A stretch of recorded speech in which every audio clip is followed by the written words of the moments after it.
listeners, and welcome sa fifth episode ng second season ng Tine Blah Blah. Tini is me and Blah Blah is my blabbers.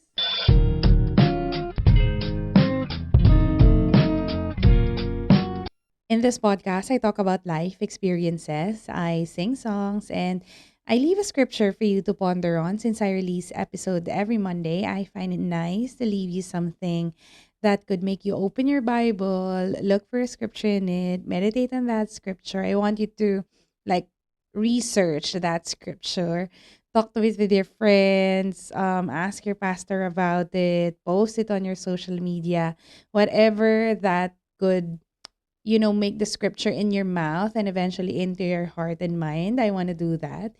And I want Jesus to be a part of the daily conversation, of your daily conversation. That's why I leave a scripture for you to ponder on. So if you're interested in hearing life experiences, if you like worship songs, and if you love the scripture, please come and join me in building this community of believers who casually talks about the Lord in their daily life.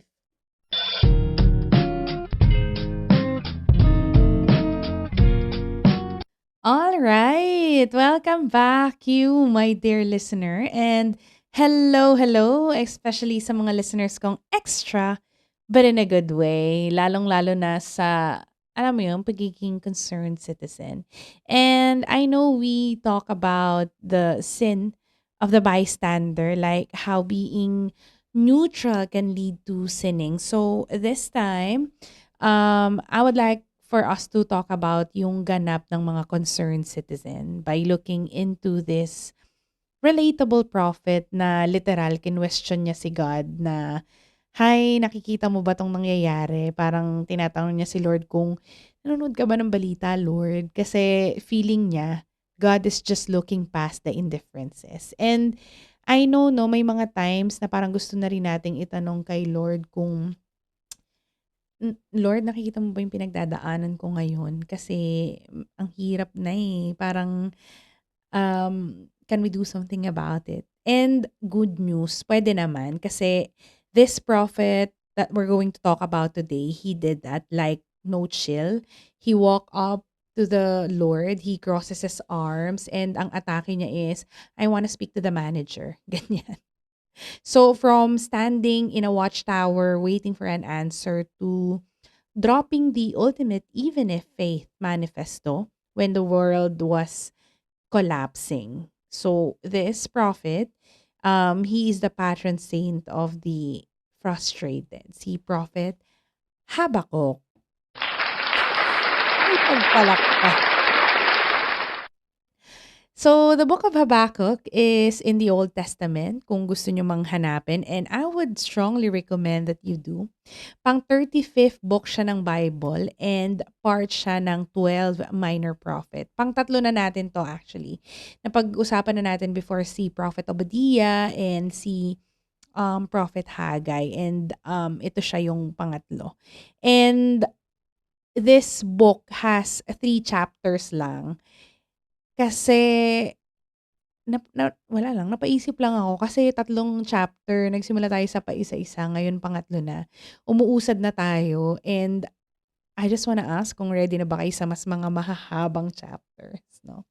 I still don't know how are we going to attack those incoming ones. I'm just excited, pero yeah, wala pa rin akong idea paano kaya natin babanatan yung mga may mga 21 ganyan chapters. Lalo na yung Psalms ano, siguro yun yung huling-huli sa listahan natin. But anyway, going back, yung unang chapter nitong prophet nung prophet yung unang chapter nitong book ni Prophet Habakkuk is makikita natin na kino-call out niya si Lord, like Prophet Habakkuk is looking at this fighting and corruption sa Judah, and he went straight to the Lord to ask, "How long, Lord? Gaano katagal pa ba akong manghihingi ng tulong sa'yo for you to do something?" Na parang inip na yan siya. Like, sinabi niya talaga kay Lord, wala kang ginagawa. Very bold na parang nagrereklamo siya sa social media tapos tinag niya yung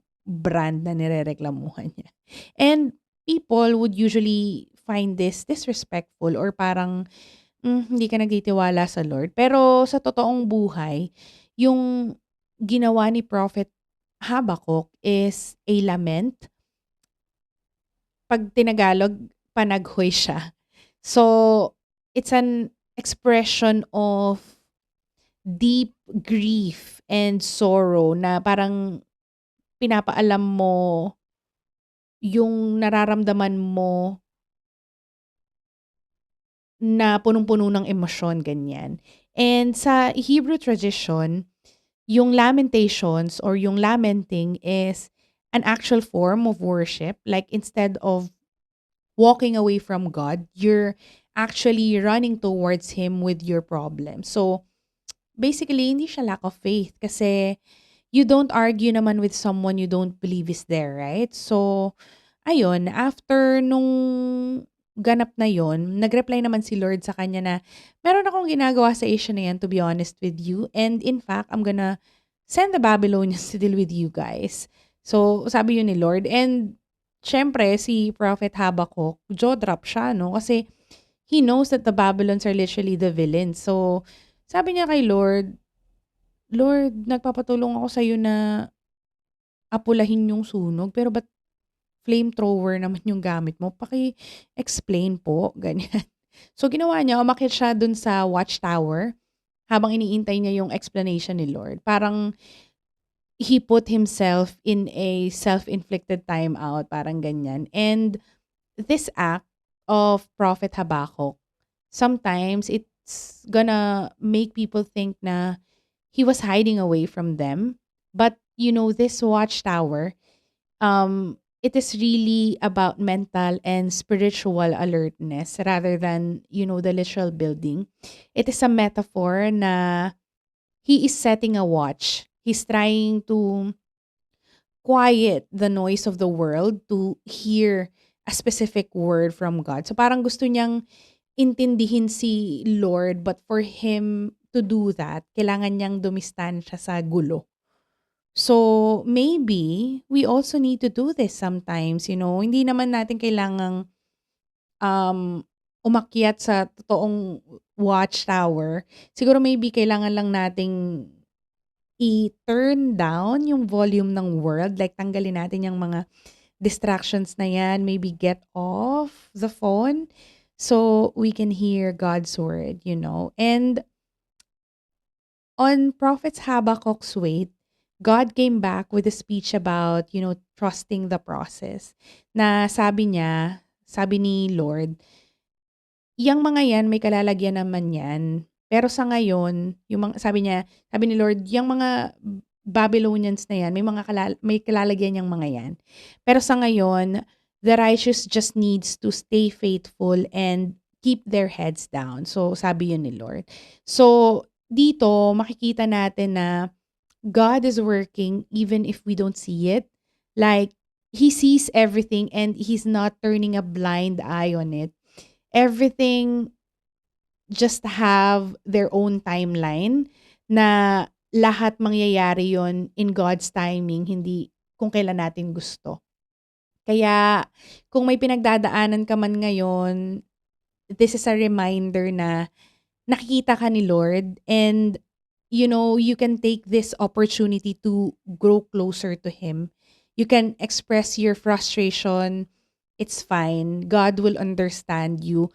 Parang iniisip ko nga minsan parang iniintay na lang talaga ni Lord na lumapit tayo. And I'm not gonna tell you to think positive, hindi.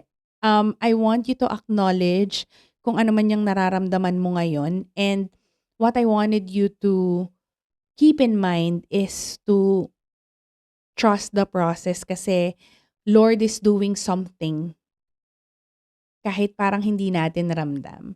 So, nung tinanong ni Prophet Habakkuk si God ng bakit nangyayari yung ganito, bakit nangyayari yung ganyan, bakit parang wala kang ginagawa.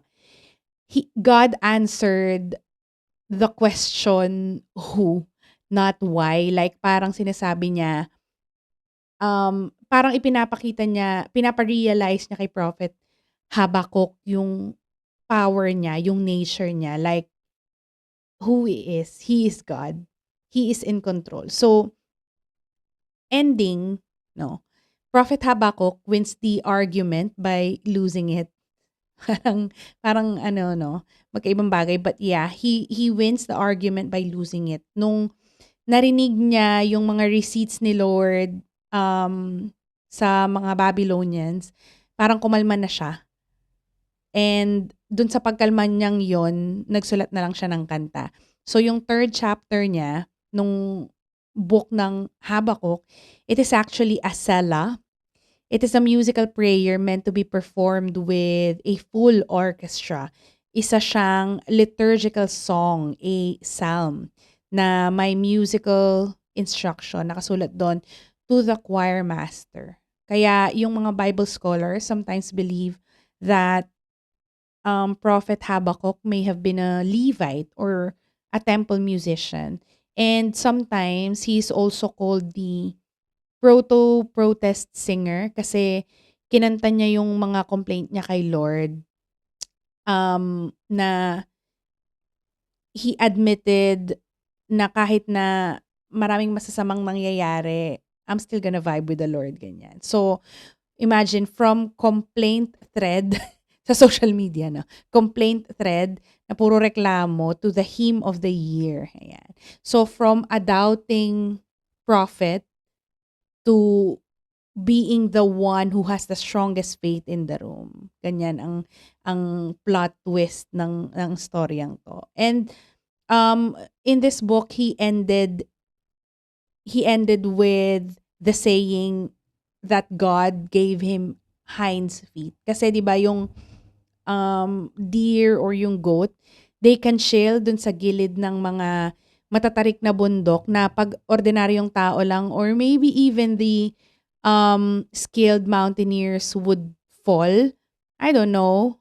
Pero parang sinasabi niya dun na kahit sobrang gulo ng mundo, sobrang nakakatakot na, but God has given me the spiritual grip to stand on the edge of this crisis without falling into despair. And very obvious naman, no? Yung song natin for this week, nabanggit ko na yung lyrics niya sa kanina. Sabi dito, even when I don't see it, you're working.